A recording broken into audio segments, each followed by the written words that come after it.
Hello friends, welcome back to my YouTube channel. जैसे कि हम सबको पता है, रिसेंटली 21 दिसंबर 2024 को जीएसटी काउंसिल मीटिंग हुआ है। 55th GST council meeting held हुआ है। इसी रिलेटेड क्या क्या अपडेट्स है आज हम लोग इस वीडियो में डिस्कस करेंगे। पहला, जो goods changes of rates of goods के रिलेटेड जो है, गुड्स में देखा गया है रेट में चेंजेस किया गया है। GST rate on rice Kerala classified जो एक एफ आर के राइस था, ये 18% से रेट को घटा के 5% कर दिया गया है। Second, GST on jenny therapy, इस पे रेट को एक जीएसटी एग्जेम्प्ट कर दिया गया है। ओके, इस पे जीएसटी एग्जेम्प्ट हो गया है। थर्ड थर्ड है आपका ये missile related, long range missile.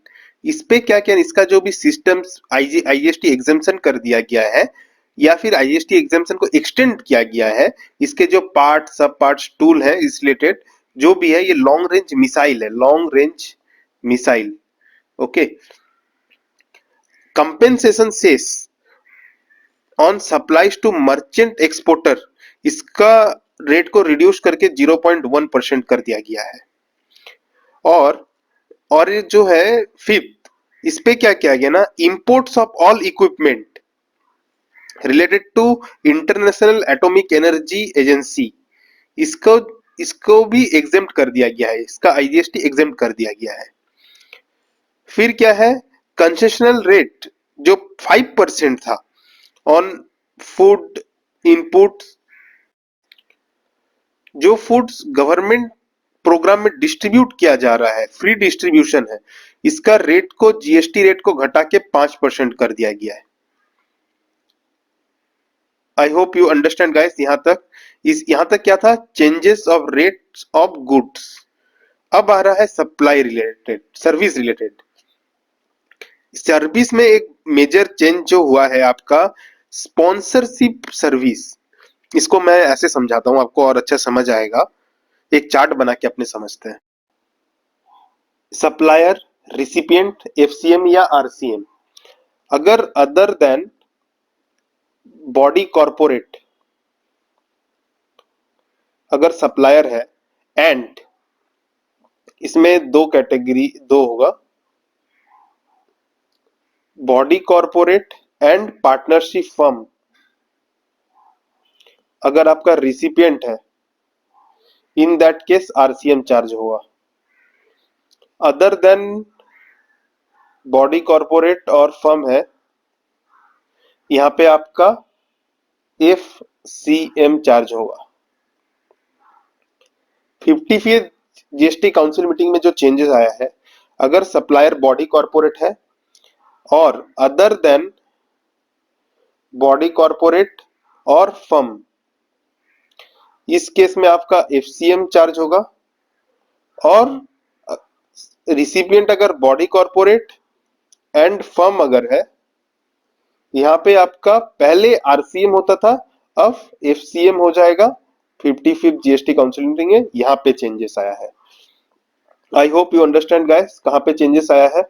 अगर सप्लायर मेरा बॉडी कॉर्पोरेट है, रिसिपिएंट मेरा बॉडी कॉर्पोरेट और फर्म है, तो एफसीएम में चार्ज होगा। सर्विस में नेक्स्ट क्या आया है, फर्स्ट अपने स्पॉन्सरशिप सर्विस जो अपना था अपने डिस्कस किया है, यह चार्ट आप लोगों को समझ आ रहा होगा। सेकंड है, अगर सोचिए कोई जनरल इंश्योरेंस कंपनी, ये पहले क्या करती थी ना, आपको थोड़ा सिनेरियो समझना होगा कि जो भी इंश्योरेंस कंपनी थी पैसा लेती थी, कार इंश्योरेंस का आप करवाते थे अपना कार का, इंश्योरेंस कंपनी क्या करती थी, एक फंड में, जहां पे क्या एक फंड में as per motor vehicle act का एक फंड में सर्टेन अमाउंट डिपॉजिट करना पड़ता था। पहले उस पे जीएसटी लगता था। ओके, अब गवर्नमेंट में ये प्रपोज किया है, रिकमेंड किया है कि नहीं, ये जो इंश्योरेंस कंपनी फंड में मनी डिस्ट्रीब्यूट कर रही है, कंट्रीब्यूट कर रही है, उस पे अब जीएसटी नहीं लगेगा।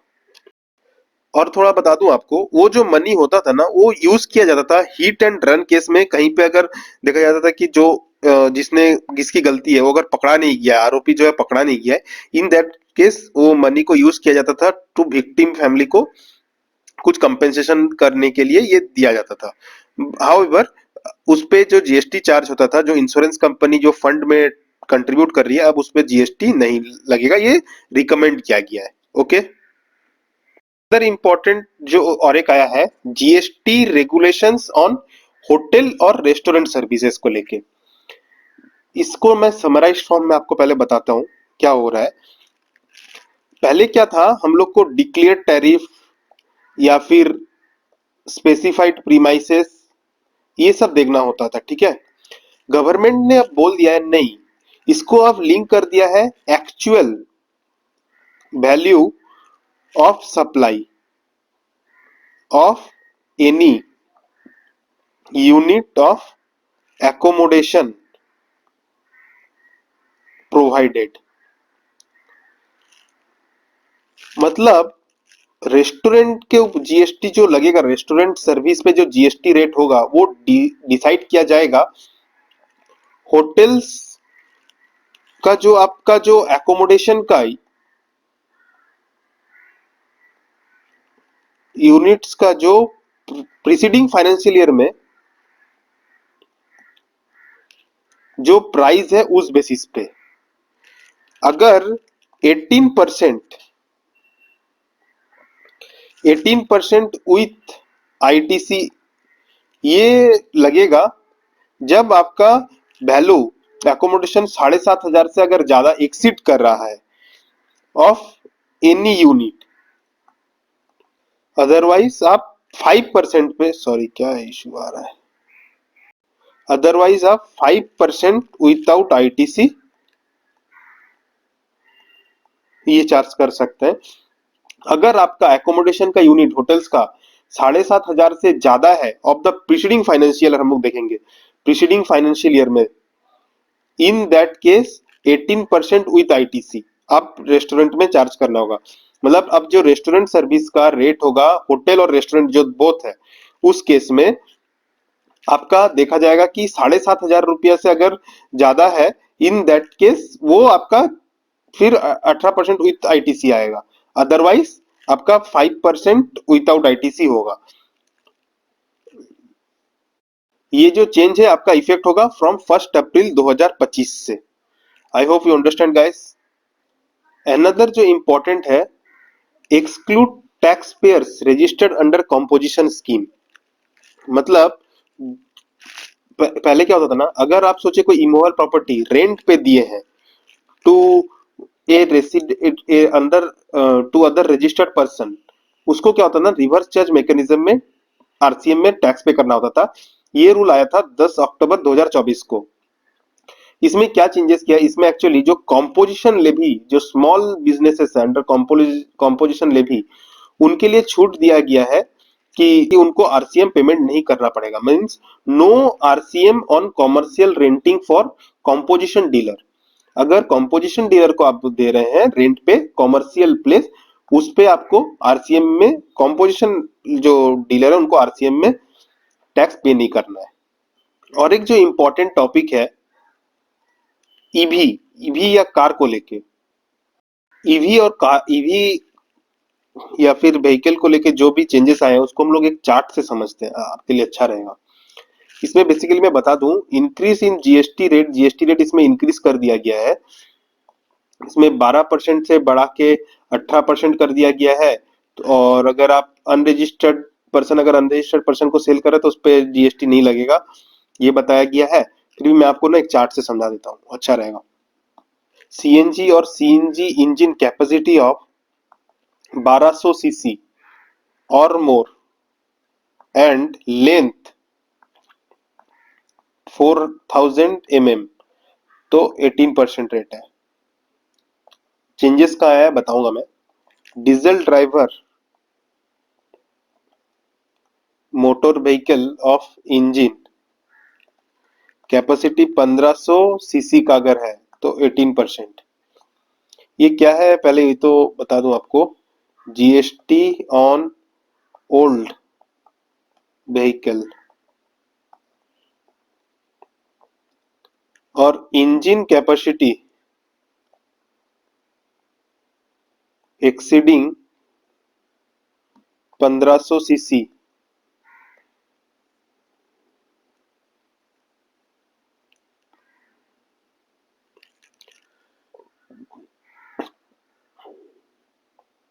यहाँ पे आपका लग रहा है 18%। All other vehicle used vehicle EV and small, इस पे 12% था, नाउ इसमें अब 18% हो प्रपोज किया गया है। यहाँ पर ही चेंजेस है, पहले ये 12% हुआ करता था, अब ये 18% का चेंजेस के लिए बताया गया है। आई होप यू अंडरस्टैंड गाइस। अगर कोई एसीसी ब्लॉक है, वो अगर 50% फ्लाई एश कंटेंट कर रहा है, उस पे 12% जीएसटी लगेगा। और कोई अगर pepper whether fresh green supplied by an agriculturist अगर कोई सप्लाई कर रहा है, उस पे जीएसटी नहीं लगेगा। अब आपका बता रहा है कि प्री पैकेज्ड और लेबल्ड, इसका डेफिनेशन में कुछ चेंजेस किया जाएगा, इसका डेफिनेशन अमेंड किया जाएगा, और आपको उसमें लिखना पड़ेगा कि ये रिटेल सेल के लिए है, इंटेंडेंट फॉर रिटेल सेल। वो तो ये रिलेटेड जो भी चेंजेस आएगा, नोटिफिकेशन या सर्कुलर आएगा, वो बताया जाएगा, उसमें डिस्कस करेंगे। नाउ जो और एक चीज है पॉपकॉर्न को लेके इंटरनेट में या ट्विटर में बहुत हल्ला मचा के रखा गया है। इसको डिस्कस करते हैं, इस पे चार्ट बनाते हैं कैसे होगा ये।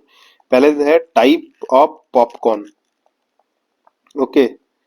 फिर इसमें हम लोग देखेंगे GST rate,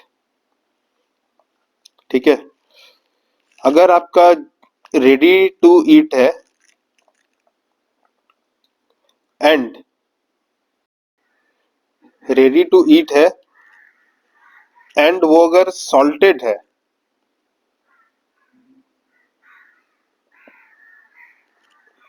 and salted, sorry यहीं लिखते हैं सॉल्टेड, इसमें दो कैटेगरी होगा। अगर वो अदर देन पैकेज्ड है देन 5%, और अगर वो पैकेज्ड है देन 12%। और अगर आपने चीनी मिला लिया, कैरामल पॉपकॉर्न अगर है, तब आप 18% दीजिए। ये मैं बोलूंगा सही भी है, चीनी खाना अच्छी बात नहीं है शरीर के लिए, अपने हेल्थ के लिए, तो इसी से बचाने के लिए 18% लगाया गया। सॉरी बट ये रिकमेंडेशन आया है। लॉजिक में ऐसे ही बस याद रखने के लिए बता दिया हूँ कि अगर कोई कभी याद रखने का जरूरत पड़े तो। बट यही है, अगर आपका रेडी टू ईट है, अगर अदर देन पैकेज्ड है तो 5%, अगर पैकेज्ड है तो 12%, और अगर आपने चीनी मिला लिया कैरामल पॉपकॉर्न है तो 18%। जो आरबीआई, और इसमें और क्या है कि RBI regulated payment aggregators are eligible for exemption. Means क्या होता है ना, मैं आपको बताता हूँ। देखिए, सोचिए कि आरबीएल बैंक है, ठीक है। यहाँ पे है, सोचिए कि कोई ए ए लिमिटेड, जो क्या ना अपना कुछ प्रोडक्ट या फिर सर्विसेज बेचती है। एंड आप क्या करते हैं, हम लोग जब पे करते होंगे, आप देखे होंगे रोजा रेज जो है ना, यूपीआई के थ्रू या ये सब के थ्रू हम लोग पे करते हैं। तो इन दैट केस अब क्या होता था ना, ये अपना कुछ कमीशन काट के ए लिमिटेड को पे करता था। कस्टमर सोचिए इनको पे किया कस्टमर, ओके। यहाँ पे प्रोडक्ट का प्राइस दिखा था 100 रुपया, 100 रुपया पे किया। एंड ये जब इसको पे करेगा, क्योंकि कनेक्शन होता था एक अंदर का, जो सोचिए 99 पे करता था, ठीक है। 1 रुपया इसका कमीशन होता था। यूपीआई या रोजर जो पे होता है ना, जो चैनल जिसमें हम लोग जिससे हम के थ्रू हम लोग पे करते हैं, ये 1 रुपया इनका होता था। अब बताया गया है कि इसको जो पे कर रहे हैं हम, ये बैंक को, ये ये कहलाते हैं, ये है पेमेंट गेटवे और ये है पेमेंट एग्रीगेटर। ओके, तो पेमेंट एग्रीगेटर्स को जो पे होता था उसमें बोल रहा कि जीएसटी नहीं लगेगा। और एक जो इंपॉर्टेंट आया है, no GST on penal charges, मतलब आपने बैंक से लोन लिया, ओके, अब बैंक से लोन लेने के बाद आपने कुछ बोरोवर ने कुछ पेमेंट नहीं किया, ये कि कुछ नॉन कंप्लायंस हुआ जिसकी वजह से आपको पेनल्टी लगा है, उस पे जीएसटी नहीं लगेगा। नाउ अमेंडमेंट इन शेड्यूल 3, देखिए क्या होता है ना, सोचिए मुंबई में एक एसीजेड एरिया है, दिल्ली में एक एसीजेड प्लेस है, ओके, माल यहां से यहां ट्रांसफर हो रहा है, मींस जो इंडिया का डोमेस्टिक टैरिफ एरिया है ना, वहां पे नहीं माल घुस रहा है, ओनली एसीजेड से एचसीजेड, या फिर आप बता सकते हैं कि free trade warehousing zone से free trade warehousing zone में जा रहा है।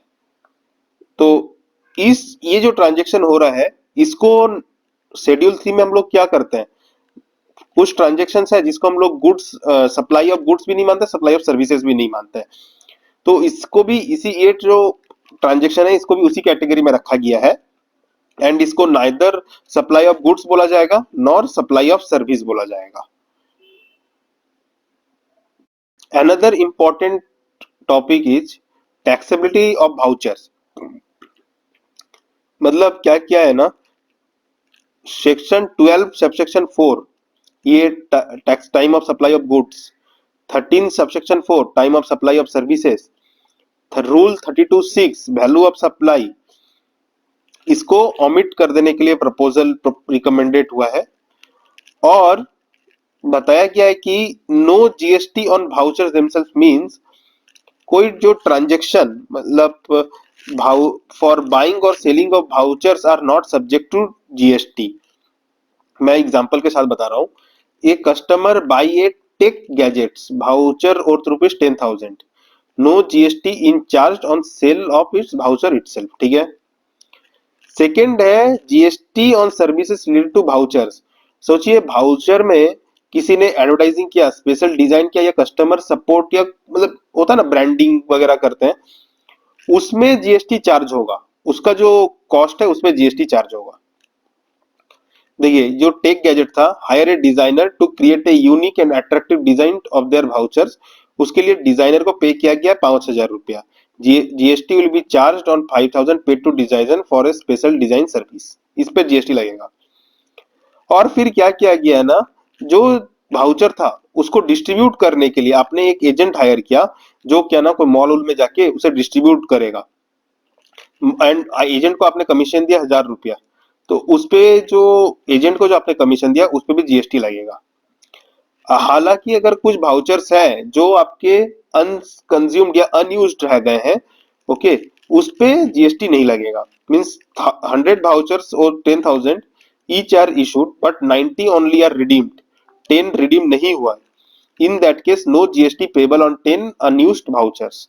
आई होप यू अंडरस्टैंड गाइस, ये पूरा एग्जांपल से आपको समझ आ गया होगा, मैं एक एक ना इसीलिए एग्जांपल लिख के रखा था कि आप लोग को अच्छे से समझा पाऊं। Another important is clarification through the circular to remove ambiguity, legal dispute on certain issues। ये issues क्या है, जो सेक्शन 9 सबसेक्शन 5 में ई कॉमर्स ऑपरेटर्स जिससे टैक्स पे करते हैं वो आईटीसी यूज कर सकते हैं, एंड उनको प्रोपोर्शनेटली रिवर्स करने की जरूरत नहीं है आईटीसी। ये पढ़ेंगे ना, जैसे कि एक प्लेटफॉर्म है online mart, okay, product sale करता है ऑनलाइन एंड जीएसटी पे करता है on behalf of seller, section 9 subsection 5 में बताया गया है कि वो जीएसटी पे करेगा on behalf of seller, can still claim the full ITC on the taxes paid on purchase related to their e commerce business which they are responsible for paying tax GST on behalf of sellers। इसको related circular भी issue आएगा, to be issued होगा, उसमें और detailed में रहेगा, उसमें हम लोग और डिटेल्ड में डिस्कस करेंगे। अभी क्या रिकमेंडेशन आया है ये आप लोग समझ लीजिए। फिर बताया गया है कि इनपुट टैक्स क्रेडिट का प्रोविजन जो है 16(2)(b, इसको लेके एक छोटा चेंजेस आया है, चेंजेस नहीं बोलूंगा मैं, कुछ क्लैरिफिकेशन आया है। इसमें क्या होता था ना, मैं आपको बता दूं, सोचिए कि कहीं कहीं पे एक्स वर्क्स कॉन्ट्रैक्ट, मतलब ए है, ए का प्लेस ऑफ बिजनेस है, बी है, ओके, ये रिसिपिएंट है, ये सप्लायर है। अब तो माल तो चला कि मतलब अब बता दिया गया है बी को कि आपको इसका गोडाउन से माल को पिक करना पड़ेगा। तो यहाँ पे 16(2) का जो बी था, ये कंडीशन क्या था कि माल सप्लाई रिसिपिएंट को रिसीव होना चाहिए, तभी वो क्रेडिट ले सकेगा। तो यहाँ पे ये क्लैरिफाई किया गया है कि जब भी ये अपना गाड़ी में माल को उठा लेगा, तभी माना जाएगा रिसीव, मतलब गुड्स रिसीव हो चुका है बी को, रिसिपिएंट को। इसी रिलेटेड ये क्लैरिफिकेशन लाया गया है कि उसे वो तब क्रेडिट के लिए एलिजिबल हो जाएगा जब वो गाड़ी में माल उठा लेगा अपना। देखिए यहाँ पे क्या सा, there are some confusion about whether businesses could claim ITC on goods purchased under X works contract when goods are delivered at the seller's location. Clarification क्या आया है? The businesses can claim ITC on goods purchased under X works contract even if the goods are delivered at the seller's location. This is because the ownership of the goods transferred to the buyer at the time of delivery regardless where the delivery happens. मतलब जब वो यहाँ से एक के supplier का godown से माल उठा लिया, तभी हम लोग मान लेंगे कि उसे डिलीवर हो चुका है। आई होप यू अंडरस्टैंड। इसको रिलेटेड आप लोगों को और कुछ इसमें क्वेरी नहीं होगा। जो एक amnesty scheme for clarification and applicability of late fee of delay furnishing of GSTR 9C waiver of late fee जो है, इसको रिलेटेड क्या है मैं बता देता हूँ। सोचिए जीएसटीआर 9 फाइल करने का लास्ट डेट है 31 दिसंबर, okay, irrespective of the year. Extend को हम लोग बाद में देखेंगे, ठीक है, उसको अभी मतलब बात क्या है वो समझ जाइए। एंड जीएसटीआर 9C भी आपको उसी वही ड्यू डेट है, बट 2017 से लेके 2023 तक 22-23 का जो फाइनेंशियल ईयर का था, 17-18 से लेके 22-23, इसका जो फाइनेंशियल ईयर का मतलब जीएसटी रिटर्न था, आपने लेट से फाइल किया है या फिर फाइल नहीं किया था।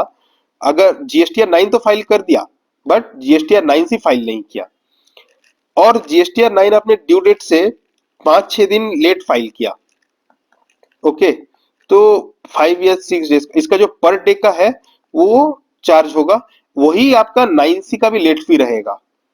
आई होप यू अंडरस्टैंड गाइस, वही आपका 9C का भी लेट फी रहेगा, ठीक है। अगर आपका 9 सोचिए कि अभी तक आपने फाइल नहीं किया है और 9C और 9 इस पीरियड का अभी लगा रहे हैं, तो जो फिर तो फिर इसका कोई मतलब नहीं है। 9 फाइल कर दिया था आपने, बट 9C फाइल करना रह गया। 9C आपका ड्यू डेट के बाद फाइल हुआ, और 9 तो फाइल, अगर 9C ड्यू डेट के पहले हो, 9 ड्यू डेट के पहले हो गया, 9C ड्यू डेट के बाद हुआ, तब तो लेट फी वेव है, ओके। और 9 आपने किया ड्यू डेट के बाद, 9C भी ड्यू डेट के बाद, और सिमिलर पीरियड है, तब तो जो फीस लगना है 9 का वो लग जाएगा। 9 आपने कर दिया, 9C आपने किया नहीं, अभी किया, ये 9 तो ड्यू डेट के बाद किया, 9C किया नहीं था, 9C अभी किया, तो ये जो 9C का जो है वो ओएफ हो जाएगा, और 9 का जो आपका लेट फी है वो देना पड़ेगा। आई होप यू अंडरस्टैंड गाइस, इसमें आपको और कुछ नहीं आएगा क्वेरी। फॉर पास्ट ईयर्स 18 से लेके 22 थे, 17-18 से 22 थे, if 9C is filed late fee is normally charged. Government will waive any part of the late fee for 9C that exceeds the late fee of already charged for delay filing of GSTR 9। सोचिए कि यहाँ पे example भी मैं दिया हूँ, इसीलिए अगर आपको समझ नहीं आया होगा तो, एक बिजनेस है, उसका लेट हुआ है फाइलिंग में GSTR 9 and 9C for the year 21-22, ठीक है। लेट से late fee of GSTR 9 is 1000। If total late fee of GSTR 9 and 9C is 1500 and government will waive only 500, understand, of the 9C provided they 9C file हो जाना चाहिए 31 मार्च 2025 के due date के पहले। आई hope you understand guys. मैं आपको अगर कहीं पे क्वेरी है आप मुझे पूछिएगा कमेंट बॉक्स में, मैं बता दूंगा।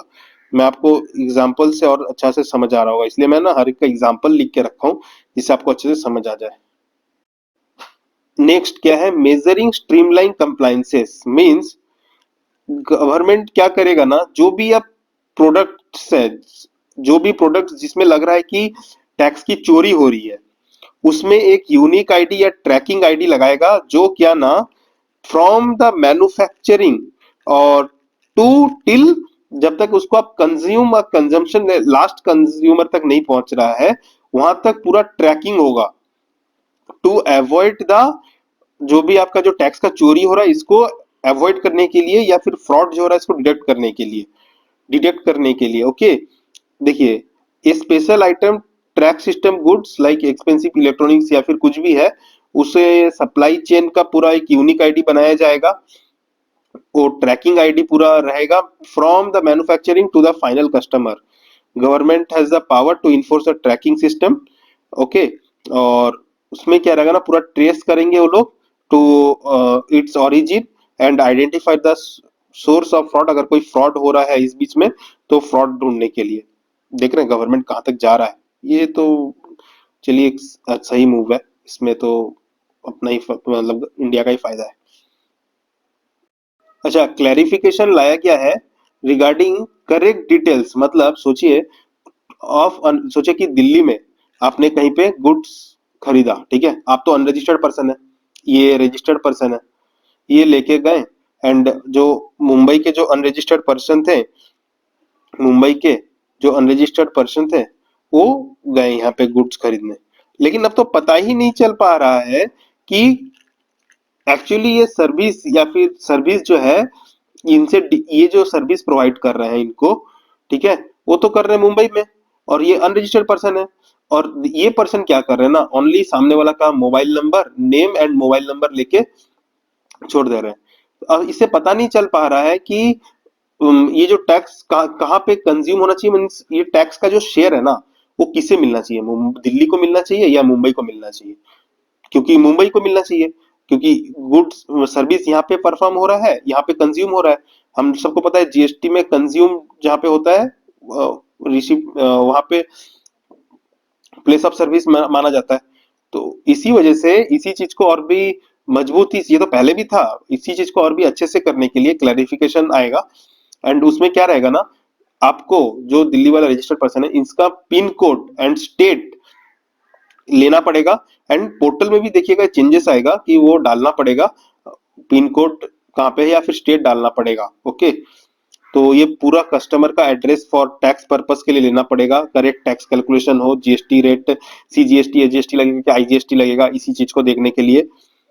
सोचिए कि एक दिल्ली है, provide online gaming service to a customer Karnataka, ठीक है, और इसमें ना अनसर्टेनिटी हो रहा है कि state GST rule should, which state GST rule should apply, company will record Karnataka as a customer state on the invoice में ही आपको लिखना पड़ेगा, and this means that GST rules of Karnataka will apply on this transaction, ठीक है, तो ये एक इंपॉर्टेंट चेंज था।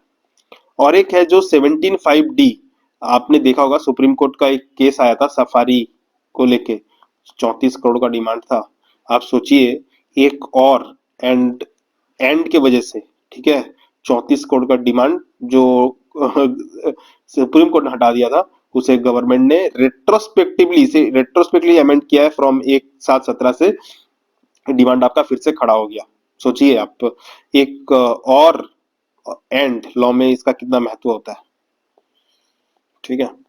अच्छा, सेकेंड है कि इसमें बताया गया है कि पेनल्टी को लेके कि जो भी आप अपील कर रहे हैं अपील अथॉरिटी के पास, इसमें आपको 10% डिपॉजिट देना पड़ेगा, और इसमें कुछ अमेंडमेंट आया है रिलेटेड टू, मैं एक सेकेंड बता रहा हूँ।